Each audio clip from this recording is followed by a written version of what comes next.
Hello, everyone. This is Jim Ledoux with Vibrant Faith Ministries, and I want to share with you 10 great tips for creating a welcoming church. And I'm going to start with just reminding you this is a perfect time as you're watching the video to take some notes. Take some notes with mindful that you might want to share them with other individuals. You might want to note and celebrate what you're already doing well. You might want to take some notes based on maybe some ideas that you might want to consider, have further conversation about, or implement. You might make specific action steps that you could do in the next couple months. And then after you've looked through your list, you might kind of say, what are those one or two things that we could begin to do right away? But my hope is that this is actually an affirming conversation. You're going to build on what's already working, but identify some next steps to go deeper with creating a culture of having a welcoming church. So let's walk through the 10 tips. First one is just being really clear about envisioning it. Do you paint a picture of what a guest's experience would be at your congregation? From the time that they might look at your website, from the time that they pull into your parking lot, from the time they walk through the door, get to the sanctuary, or in a meeting, whatever event that they're returning to. But I want you to think about that. How do you extend extravagant hospitality at every single encounter along that overall experience? And I want you to imagine that before they come, during the time that they're at your congregation or event, and what happens afterwards. And I want you to do it kind of through this mindset of focus on what do you want them to know when they leave, if that's important. What is it that you want them to feel? Is there a sense of community, connectedness, energy, hope? What is it that you want them to feel? What do you want them to do? You probably want them to come back. You might want them to sign up for something. But think about what that win would be regarding what they want to feel and do. And then maybe what they want to remember. What's that key message? What's the uniqueness of your church you want to make sure that they convey? And my hope is also you envision in this process what would be 1 to 3 different kind of wow experiences. Oh, I've never seen that or experienced that in another church. Think about that. But imagine your ministries through the lens of the guest experience. That's number one tip. Number two, focusing on what happens beforehand. Most churches or individuals that are going to check out a church, they're going to probably look at your homepage, just learn a little bit about who you are, what you believe, what you value, kind of see, are you casual, are you traditional? But your homepage makes a difference. So even if you don't update every single other page, make sure you have a very welcoming, people-oriented, user-friendly web page. You might have a welcome from the pastor. You might have a section for visiting for the first time, but make it easy and accessible and engaging on their homepage. Also want you to think about what happens um, when if they do call the church or when they come. Is signage good? And are they gonna be able to find their way around? And make sure on your website in particular, or your social media sites, that you don't use insider language. We see a lot of churches use acronyms. They might be great acronyms for members, but visitors have no idea what that means. So use language that is accessible to a first-time visitor, and in particular also to an unchurched person that might not be familiar with terms you use denominationally or even just churchy. So keep that more open-ended, more accessible for people. During the event, this is where I wanted you to spend some particular time. Think about what's the parking lot appeal.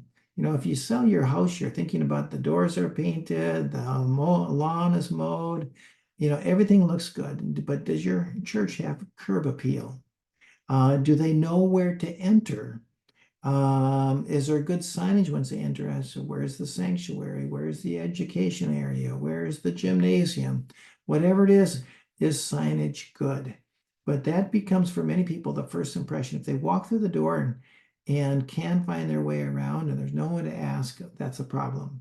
You might think about having maps by your different entryway points to point people to where they need to go. Some churches I've even seen when on their website planning the first visit, they actually give them a video tour of the church just to allow them to see what that's like. Ushers, greeters, and coordinators. I want you to think about who are the people you want to make sure that they have a wow experience, have feel like a sense of connection. And these individuals need to be friendly. They need to give eye contact. Ideally, they should shake your hand if the person's open to that.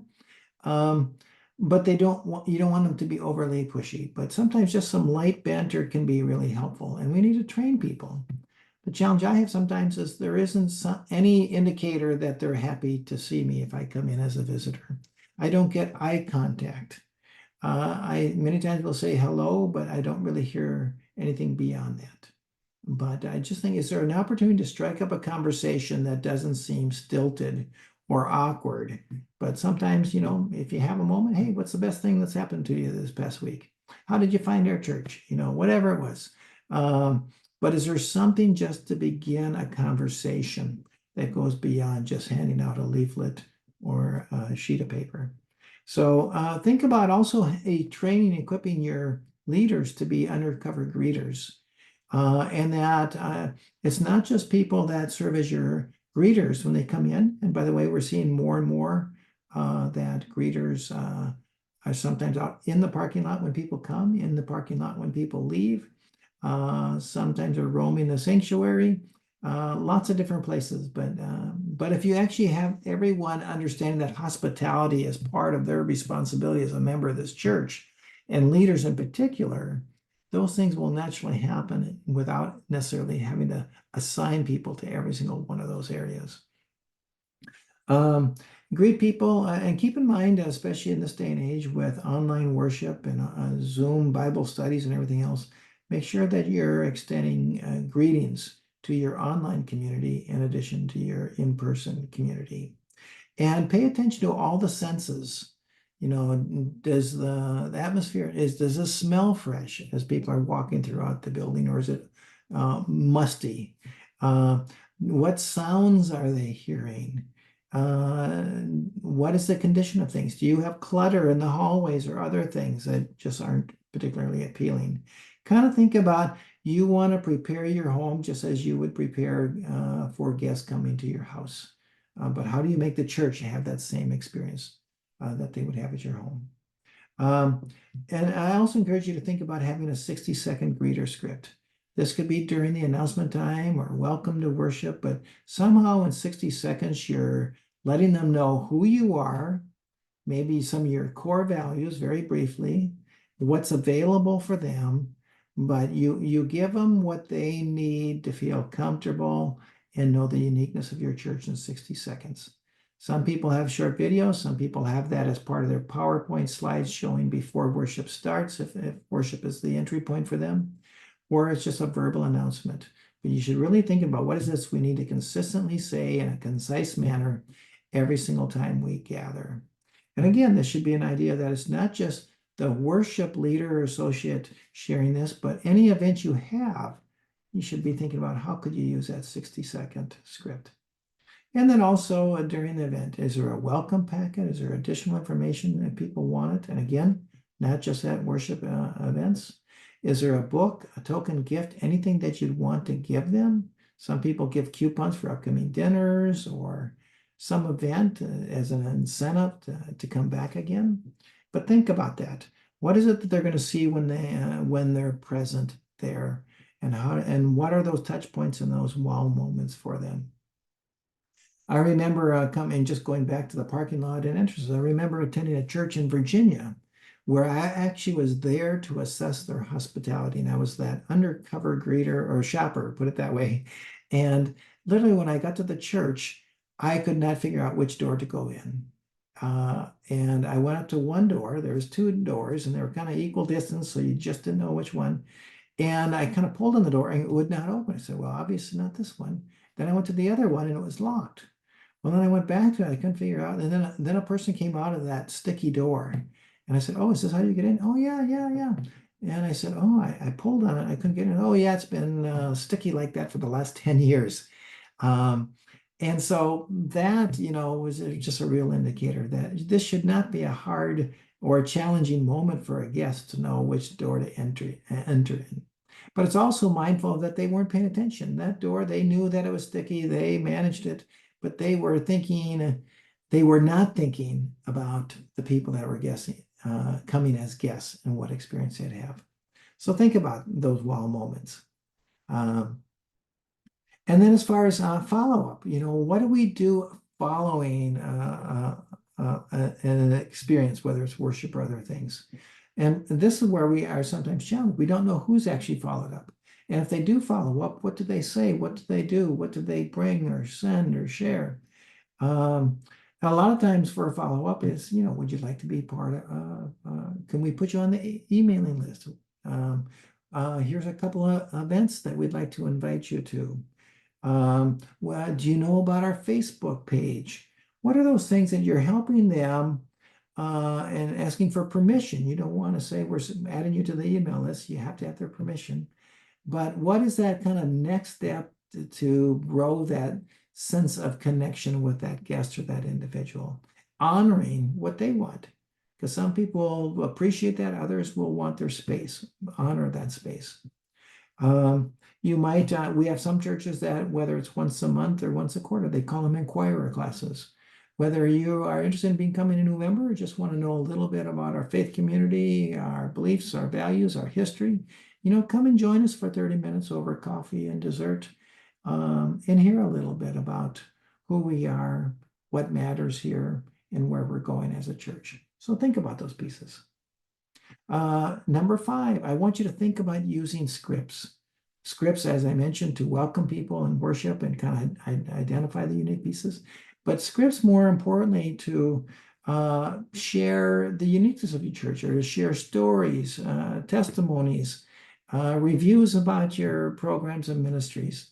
But to make it easy for them to know what to say or what to share that would be appealing for a guest. And use those scripts to train your leaders on what to say and do.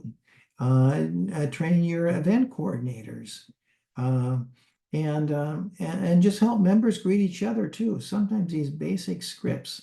We have one church you'll see on this list where it talks about use name tags creatively. Once a month they'd have everyone have name tags. Sometimes people had permanent ones, some people had just stick-on ones. But sometimes they just say, you know what, we're moving into the fall. What's your favorite activity during the fall piece? So then they put that on there. But they'll just kind of use sometimes an addition, besides the name, have something else added there that becomes a conversation piece during the worship service or other things, or gives people a reason. Oh, I see, like you like apple picking, whatever that might be. And also it's helpful when people are leading worship or part of an event. So often we never mention who the individual is that's giving the announcements or leading things. So when it's appropriate to think about where you just allow people to hear people's names and reinforce that. And by the way, it's not just new guests that appreciate hearing some of the names. Many members, they appreciate it because they've forgotten the person's name and now you're reminding them of whose name. So it helps build community. And some of this training, as you provide some basic scripts for training leaders about welcoming, they also find it helps them deepen relationships with each other. So think about that element. And sometimes we just give greeters softball questions. In fact, there's one church on the West Coast that they give them like 4 or 5 questions for the month of August, and they switch them up and give some different ones. And it could be, at the end of August, it might be, what's been the best part of summer? Or did you take a vacation this summer? Or, what are you looking forward to in the fall? Or, just whatever it is that you might just strike up a conversation. Sometimes it's just observation things. Oh, you have an interesting pendant on. I'm curious about that. Whatever it is, without being too nosy, but to be able to go back just simply by waving or smiling at them. Can you strike up a conversation that's actually enriching for both parties? And again, think about having scripts and welcoming pieces and then sharing about the uniqueness of the church at all your events, not just at worship. And And then I want you to think about how do you, again, capture stories. We talked about it during the inviting piece that we use that. But people do gravitate. They like to hear people's stories, or faith stories or testimonies woven into the worship service. Are there stories, short stories that are shared on your newsletter or on your Facebook page? Are there stories of impact or generosity? Or, what's the amazing things that you're doing in your community? Do you tell those stories? And the best ones are usually less than a minute long. They're usually kind of scripted, but give some freedom to, be creative and name the things that are unique to that setting. But a lot of times those stories are the things that invite people into this for guests to feel like they're part of this community. They could see themselves through these stories of them being part of these communities. And the stories allow you to share and think about how these stories capture the uniqueness of your congregation. The stories tell about your primary ministries. They tell about what you value most and what you're most passionate about. So capture those stories to give guests a window of who you are as a faith community and how you're different than perhaps the church down the street. And then I want to encourage you to use observers. We become, you see the comment there, see new eyes see new things. We need to have some people that see things with fresh eyes. And sometimes we need to go outside of our faith community to do that. So many churches have those secret shoppers. So you give them a checklist of things to observe related to hospitality. You have them come and visit and linger and just hear, what do they see? What do they notice? What do they observe? And they give you that non-biased feedback from a user's, a guest's experience. But it's helpful to have a checklist, and I can share with you checklists if you'd like. It's helpful to have periodically. This is something a lot of churches, if they're really intentional about welcoming, they have a person come once a quarter and just kind of check things out. But also think about the people within your community. New members are great ones because they already have kind of fresh eyes. They'll remember what they liked and what they didn't like when they joined. But sometimes it's helpful for them to do that. Do it with your elected leaders. Do it with your choir members. And what's nice about kind of inviting those individuals as they do it, as they observe, as they go through a checklist, they also kind of say, oh, our choir could be doing this and we're not. Or their leaders saying, oh, yeah, we should be, they're starting to take some ownership of being part of this broad-based, church-wide hospitality team. So the checklist and doing the evaluation and submitting things actually helps them be better and more hospitable and more welcoming, in addition to giving good feedback about what's present to celebrate and what's missing. And then lastly, we have one church that invites their confirmation students to do it. They used to do like sermon notes and things like that, and found that so one of the notes, in lieu of just always doing the same sermon notes, the same thing, they had them do one on, what did you hear during the worship service that showed how we extend our being Jesus to our community? And another one, where did you see hospitality and deepening friendships show up in our church during the worship service, before, during, or after that? But, confirmation students can give you some great wisdom from their angle of vision of being younger and newer to the church. And we should view their feedback and insights as a welcome gift that they can offer. So use observers. A couple of things I just want to lift up, and this is maybe why you came to this also. What are some ideas that you might steal from others and try on at your church? And we're always a fan of just not doing the same thing that another church does, but how do we take that idea, understand why it's impactful, and then tailor it to our setting that's truly unique and it's impactful?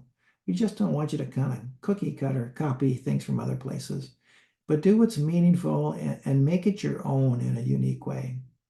So a couple things that we consistently hear is, in fact, we had some people that went to, well, I'll tell you my own setting. I had a group of Presbyterian confirmation students actually come to the Lutheran church I served, and found very quickly that they were lost with not understanding certain language that we were using. and they were lost with using the ELW, the hymnal, just couldn't with the two sets of pages and finding different things. It was just really hard for them. And so it was a real eye opener. I shared that with our council about what was helpful and what was not. So, we have to be careful about insider language. And again, we can't assume in our traditions that everyone gets it or uses the same language. How do we make that accessible? Steal ideas, parking lot greeters. I'm seeing that happen more and more. Seeing a lot of non-denominational churches now starting to see parking lot greeters, not just before the worship service, but after.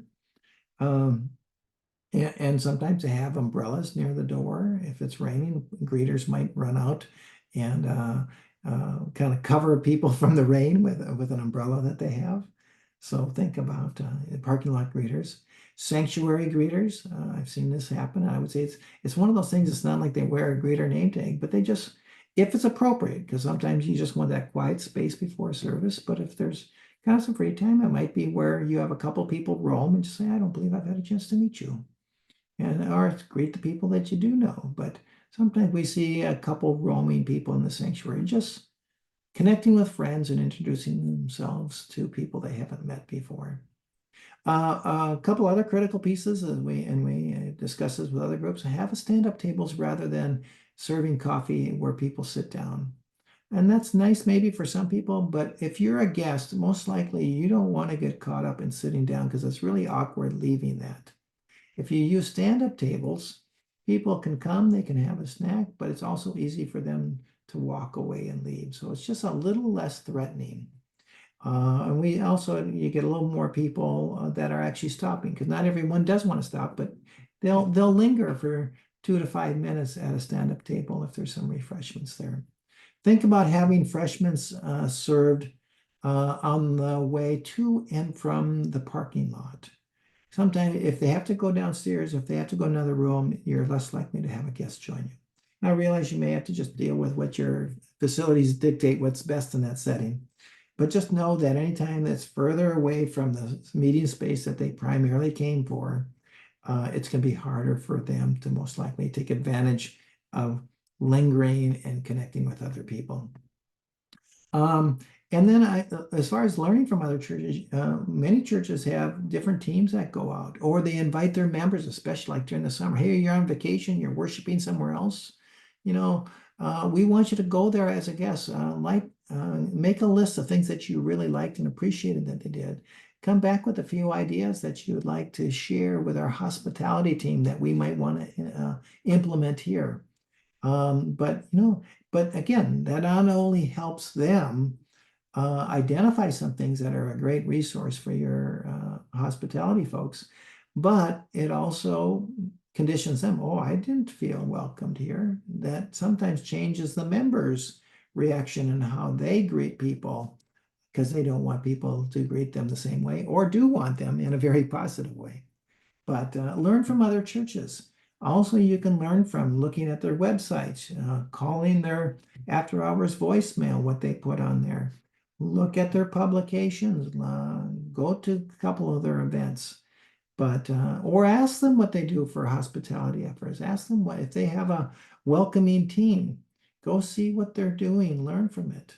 But look at these other congregations as teachers to what you might do, and you there are the students in that process. But steal ideas and have a plan for stealing ideas and gathering new ideas. Lots of great books on hospitality too that give you some great ideas. There's YouTube clips on hospitality you might want to watch. Take advantage of those and customize them to your setting. Number 9, provide training. I just think we have to look at training as something that is just a continuous process. And I want to encourage you to think about how do we train everyone to welcome others? Obviously, we want to train greeters, we want to train ushers, we want to train worship leaders, we want to train choir members, anyone that's involved in worship experiences or whatever that event is. How do we make sure that they know how to extend hospitality, they know how to deepen and strike up conversations with other people? So think about that element. Provide written job descriptions, especially for those. kind of name the wins. What exactly do you expect them to do? So often they haven't been trained. We don't really know what we want them to do. And I think we be more explicit. And I just find that churches that have job descriptions that make it clear about the expectations, make it clear about the process of ushering or greeting or befriending, they almost always do a better job. So think about creating a job description you could give these individuals. Um, I think also to share stories, especially in the training, about the hospitality stars. I think of one fellow that we call him the roving bistro, not bistro. What's the person that makes the coffee? But and brews the coffee. But he'd literally go around with a carafe of coffee, had wore an apron, had cups in his pockets, and he would roam the hallways and introduce himself, ask people if they'd like a cup of coffee, need cream or sugar. He just had it there. But that's kind of like rather than waiting for people to come to them for refreshments, he brought it to them, which I thought was really neat. Another woman just she loved baking bread. And she would follow up with greeters at her church and bring them a loaf of bread afterwards. But she was always the one, I just remember, if she was out in the sanctuary, the lobby area of the church, she was the one introducing herself, going up to people and simply saying, I don't believe I've had a chance to meet you. My name is Lil. So think about naming, celebrating, and inviting other people to become hospitality stars like those individuals. Another common piece is creating short training videos. They're actually quicker to write a lot of times than actually creating job descriptions or things like that. You can post them on your website. If someone's a last minute usher and greeter, they can go watch that 3-minute clip and know what they're supposed to be doing. But that's really helpful because then you can tell people where you'd like them to stand, where resources are. So just think about that. We're seeing more and more churches now starting to create short training videos. And then embed training to all events. I like to view welcoming, befriending, and the process of extending hospitality is something that it's everyone's responsibility, but it's actually a spiritual discipline. We should actually be thinking about how are we equipping people to live and love like Jesus through the ways that we interact with other people. So we can embed training in our newsletters, in videos, in our worship services. Some even do hospitality or welcoming worship sermon themes, in all our new member classes, in our leadership classes, different training events. I just think be more creative than just kind of a once and done type of training mindset for equipping hospitality volunteers. And again, think about it throughout the year. What's that plan? You want to create a schedule on when there's opportunities to intentionally equip and send messages about everyone's a partner in this welcoming process. Finally, I just want to invite you to inspect results. Because sometimes we don't know what the wins are. What are the wins for a welcoming? And we have some kind of checklists and handouts we could share with you that way. But I want you to think about those wins. And one of those wins is, first of all, did they come back? Did they meet a new friend? Did they have a good experience? And how would you know those things? Make note of what worked and what didn't, and what you might want to change. Where did you see transformation or friendships being made? How do you celebrate that? I always ask the question, just because we've done it this way before, we don't have to do it that same way in the future. What might we do differently? What if questions?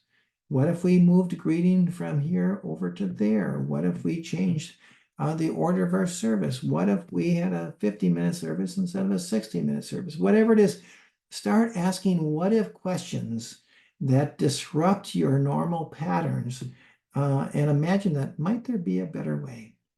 Now, again, we often use the KISS evaluation tool. What do you want to keep doing that seems to be working and you want to improve it or increase it? What do you need to stop doing that's unhelpful, like sharing insider language or using acronyms that people don't understand? Stop those type of things. What do you want to start that would be more impactful and lead to a greater welcoming presence? So take time. If you're going to invest in creating a welcoming culture, you need to evaluate what you're doing, have a benchmark, and then continuously improve. So a couple last things I just want you to think about. Based on this short time together, what's stirring for you? What questions do you have? What spark that you might want to dialogue with individuals, with your team, your hospitality team? What do you celebrate that you're already doing? Make sure that you do that. So often we beat ourselves up of what we're not doing rather than also celebrate what we're currently doing. But again, think about this part. Paint a picture of a different future where you want to go and think about what you might want to try. And lastly, just next steps. There's probably a few things that I've mentioned that are just low-hanging fruit. Yeah, we should be gathering ideas when people go to other churches and have them bring back ideas for us. Think about what could we do now? There's no reason that has to be part of a plan and you got to wait 3 to 9 months to go do this. Get it started now. Think about it. Has there been anything that's been identified that's really a pressing issue? No, this is really important that we stop this right away. Maybe we need to make that an urgent element. What's our biggest opportunity as we see that? And then I want you to think about, but what will you do? Because the goal of these conversations is not to just to be informed, but it's to use the information and then apply it in a way that actually transforms people's lives and ministries. And that's what we hope, is that some of these ideas and conversations lead to a transforming culture of creating a welcoming church. Be well.